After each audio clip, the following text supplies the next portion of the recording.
బడివే అని కేసీఆర్ను సీఎం తిట్టినా స్పీకర్ ఖండించలేదు. అలాంటప్పుడు ఆయన అసెంబ్లీకి ఎందుకు వస్తారు?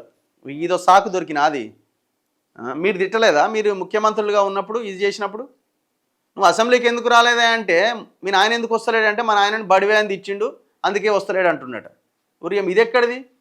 ఒకవేళ ఆయన బడివే అని తిడితే ధర్నా చేయి, ప్రజాస్వామ్యబద్ధంగా ప్రజల్లోకి వెళ్ళు, జనాలే తిట్టినాయననే తిడతారు కదా.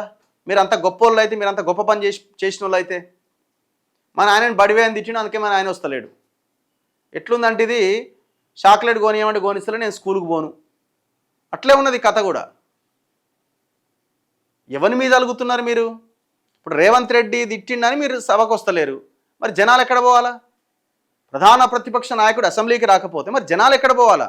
నీకు రేవంత్ రెడ్డి మీద కోపం ఉంటే మీరు ఇద్దరు గల్లాలు పట్టుకొని తన్నుకోరి గుద్దుకోరి, లేకపోతే మనిషో కట్టిస్తాం ఎవడన్నా కూడా చంపుకోరి, లేకపోతే నీళ్ళని బయలు ఇద్దరు కలిసి దుంకురి. ఎవరికి కావాలా?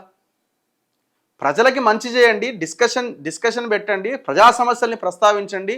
ప్రధాన ప్రతిపక్ష నాయకుడు ఎందుకు వస్తలేడంటే ముఖ్యమంత్రి మా నాయనని బడివే అని తిట్టిన అందుకే వస్తలేడు. ఇది ఎక్కడదండి అసలు? ఈ నాయకుడు లక్షణమేనా ఇదేమన్నా? రీజన్ ఏదన్నా వేరేది చెప్పురు. మా నాయనకి హెల్త్ బాగాలేదు, నిలబడలేకపోతున్నాడు, కూసోలేకపోతున్నాడు, మేమే ఆయన ఆపేస్తున్నాం రావద్దని, పార్టీని నాశనం చేయడానికి మేము కంకణం కట్టుకున్నాం అని ఏదో ఒకటి చెప్పండి. ఈయనకు మైక్ ఇస్తే మాట్లాడడానికి రాదు, పార్టీ అంతా ఆగము. అలాంటప్పుడు ఆయన అసెంబ్లీకి ఎందుకు వస్తారు? మమ్మల్నే తట్టుకోలేకపోతున్నారు, కేసీఆర్ను తట్టుకుంటారా? అరే తట్టుకోడో నువ్వు తీసుకురావాలి కదా. ఒకవైపు ఏమో బడివే అంటుండు తీసుకొస్తలేడని నువ్వే అంటున్నావు, ఇంకొక వైపునేమో మమ్మల్ని తట్టుకోలేకపోతున్నావు, మా నాయనని తట్టుకుంటావా అంటున్నావు. మీ నాయనని తట్టుకోలేకపోతే ఏమైనా చేసుకుంటాడేమో, మీకే మంచిది కదా. మీ నాయనని తట్టుకోలేక ముఖ్యమంత్రి పారిపోతాడేమో, మీకే మంచిది కదా.